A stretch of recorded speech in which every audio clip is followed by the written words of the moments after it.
There is a reason folks prefer to live out along the road less traveled.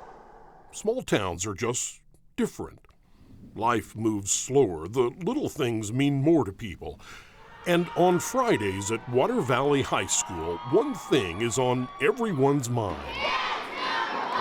Six-man football. But athletes aren't the only all-stars roaming these halls.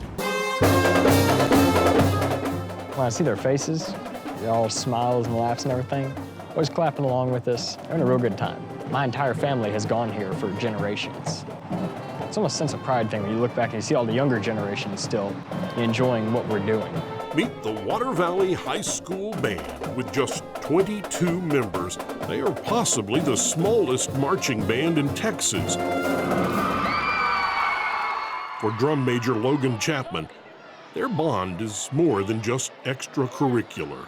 It's not like most schools. It's smaller, it's more personal, it's like a family. A band director and her husband are great people. They're always there whenever you need anything, almost like parents. And I love them too. They will do anything for this band and the people in it because they care about everyone.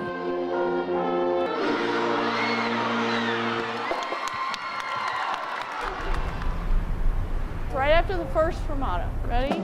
Band director Judy Owen and her husband Brian are the so-called parents of these kids. And under their leadership, the Water Valley Band has been more successful than ever before, competing at state level against bands double and triple their size.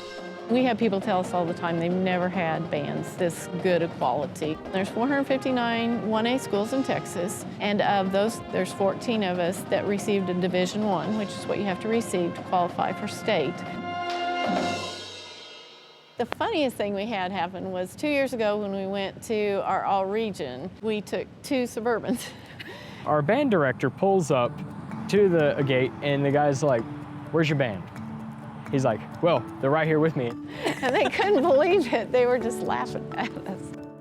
Training a band this small would be impossible without dedication from each and every member. With so few students, there's no room on the field for mistakes, and unlike larger bands, each player is not only important, they are irreplaceable. 10 hut, 10 hut. Horns up, horns up.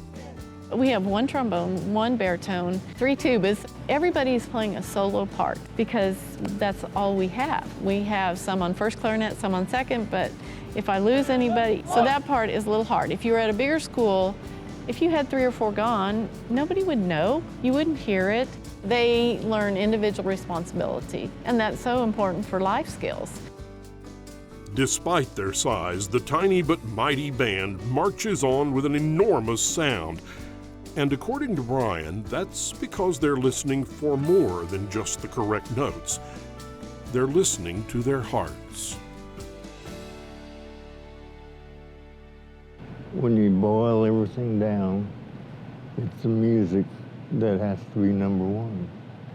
And it has to do something to you.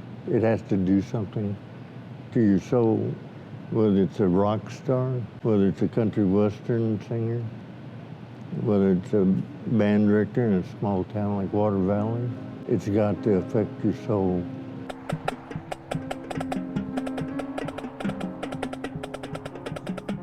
Doesn't make any difference what anybody else says, and it's popular or it's unpopular. If music does something to your soul, you've got to respond to it. Music has been feeding Brian's soul all his life. He's never desired fame or riches, but simply to pass down the gift of music, only asking in return that his students chase their dreams. Did you always know you wanted to be a band director? There wasn't anything I've ever wanted to do other than that. I feel like I've just grabbed somebody's coattails and they've let me fly along with them for a little bit, maybe steer them a little bit here and there. Those students have given their time and effort and their desire and their passion for music. It's a matter of being a stepping stone for somebody else to go to follow their dreams and reach their goals. It's the greatest honor that that I think you could have is to be a stepping stone for somebody. Number 42, Matayo Lana, senior. Brian and Judy spent most of their lives in larger schools, filling young minds with music. But a career of full-time directing was brought to an end too soon when Brian was diagnosed with Parkinson's. He noticed his little finger in his left hand had a little wiggle to it. So they thought maybe it was essential tremor. But then the medication for that didn't seem to help. So he sent us to a neurologist, and he came in the room and he just looked at Brian and he said, "You've got Parkinson's." We knew from that point on our life was changed forever. But we have very strong faith in God, and we talked about this can either pull us apart and destroy us, or we can use it and help it to make us stronger. Good evening, ladies and gentlemen, and welcome to Dill Young Field here in Water Valley.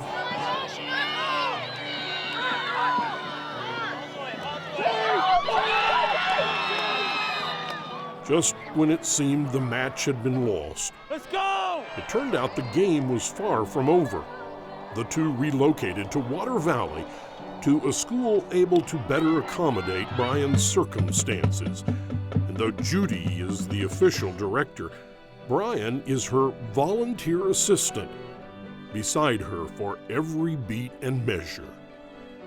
Every day, if he's not there, they're like, "Is Mr. O okay? You know, is he going to be here tomorrow?"